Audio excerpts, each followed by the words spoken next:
யாராவது ஏதாவது சொன்னா உடனே நீங்க உங்கள மாத்திப்பீங்களா? அப்போ இந்த கதை உங்களுக்கானது. "நன்றாற்றலுள்ளும் தவறுண்டு அவரவர் பண்பறிந்து ஆற்றாக் கடை." இந்த குறளோட விளக்கத்த நான் கடைசியில சொல்றேன். கதைய நீங்க முதல்ல கேளுங்க.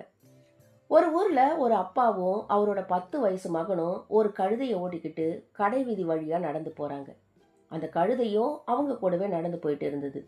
அப்போ வழியில வந்த ஒருத்தர், "கழுதை சும்மா தானே போகுது. யாராவது ஒருத்தர் மேலே ஏறி உட்காந்துட்டு போகலாமே" அப்படின்னு சொல்றாரு. அதுக்கு சரின்னு நினைச்ச அப்பா தன்னோட மகனை கழுது மேலே ஏத்தி விடுறாரு. கொஞ்ச தூரம் போனதும் இன்னொரு ஆள் வந்து சொல்றாரு, "என்னப்பா இது, வயசான உங்க அப்பா நடந்து போயிட்டு இருக்காரு, நீ கழுது மேலே ஜம்முன்னு உட்காந்துருக்க. இது நியாயமா?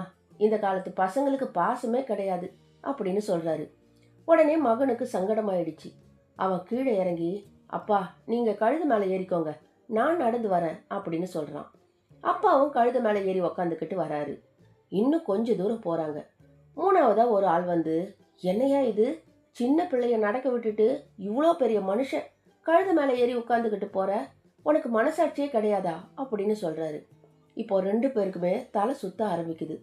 என்னடா இது, யார் எதிரில் வந்தாலும் ஏதாவது ஒரு குறைய சொல்றாங்களே அப்படின்னு நினச்சிக்கிட்டு 2 பேருமே கழுத மேலே ஏறி உட்காந்துக்கிறாங்க.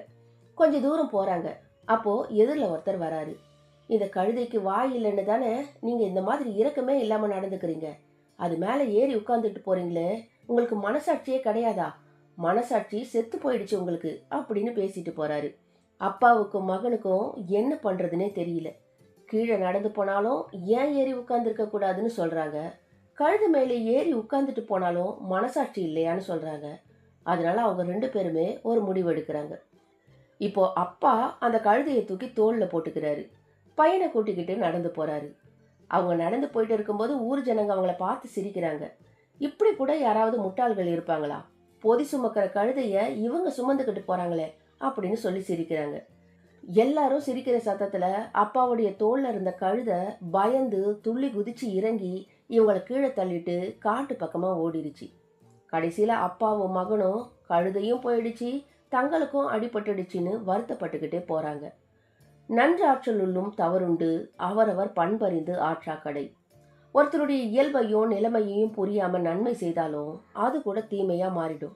அதனால எல்லாரையும் திருப்திப்படுத்த முயற்சி பண்ணா நம்ம வாழ்க்கையே குழப்பமா மாறிடும். மற்றவர்கள் என்ன சொல்றாங்கன்னு இல்ல, நாம சரின்னு நினைக்கிறத சிந்திச்சு முடிவு எடுக்கணும். இல்லனா இந்த கழுத கதையில வரா மாதிரி எல்லாமே கையை விட்டு போயிடும். இந்த கதை உங்களுக்கு பிடிச்சிருந்தா லைக் பண்ணுங்க, ஷேர் பண்ணுங்க, சப்ஸ்கிரைப் பண்ண மறக்காதீங்க. நன்றி.